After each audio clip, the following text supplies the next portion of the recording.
Abatuuze ku kyalo Ntumosi mu Ntenjeru Kisoga Town Council mu Mukono District balajana olw'abakabinja kababawamba.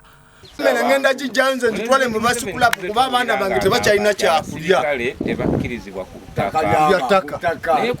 Bakuyise bagambe jangu mu lukiiko ganyo okujolesa kamera ye makayi oba ebiwandiiko.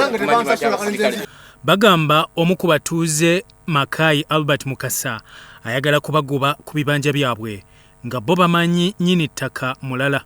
Twali twakatuuka wetu tetuliwo abantu nga bataano bannaffe bate bannajja. Ne drone Makai twamusangawo ng'ali eri mmanga nga abasirikale abamagye bo alina batono nga bataano. Kati abamagye abala ne batuuka katuli awo kumpimpi. Ne batuyolerawo lumu ne batukubamu awo kumpi ne batuyingiza munda mu drone ne batuyisaawo paka Mengo mu ofisi ya Rushamuzi. Kati gye batutwala egundi ewandega nga gye batusuza poliisi yali yatugamba nti banne tubateeka wano eno naye tuli mu bumenyi bw'amateeka kuba tulina basibira wano n'olw'ensonga tugenda bata naye nga fe abakola ki ababata kuba bano babaleetawo mu bumenyi bw'amateeka bane badde babasibira mu regioni yammwe ey'Emukono ne babaleeta mu regioni y'e Kampala.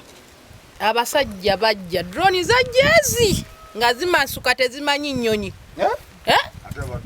ne bansanga awo nga nyimiridde kuba mutabani wange abadde apoota ku nnyumba eno. Kati bamwe bajja nga badduka bino ebiki biwirubalo biki babisibiza mu lujja lwange ne badduka ne bagenda. Naye seba abasajja b'amagye basalako ewange wali ng'oyinza okulowooza balakisi etuuse wali naye kye bannanga okimanyi lwaki ebiwirubalo bino bikola ki biri wano. Balumiriza nti omugenzi Tofa Mukasa kyebawakanyiza yaligula mu Maachi wa 1968 eriwezaako yiika 10 ekikakasiddwa abooluganda lwe okuli omuzzukulu Stephen Wagaba. Nali manyi omusajja gwe bayita Mukasa Stanley era nga ku kibanja kuno kwaliko enju ey'amwamba ennene ey'ettaka era ne taata w'oyo yagisulamu enju eyo era ne muganda wa kyasooka Walugembe naye yagisulamu enju eyo. Mutabani wa Mukasa era ng'erinnya lye Mukasa yajjanga wano n'atunda emiti egyabangamu n'addayo Emukono. Muhammad Dujja atotodde engeri gye bazze bawambibwa mu kiro ekiresewo okusatira ku kyalo. Mwakajja kusati makako era kiranga bidone zene mutaka kufanga mufubutuka wano mu nena kati gwe tunira amanya agakuddawo muduka mone mufuno kufune banyana basaba babanja tumanyi na kumasonge sikala baline mu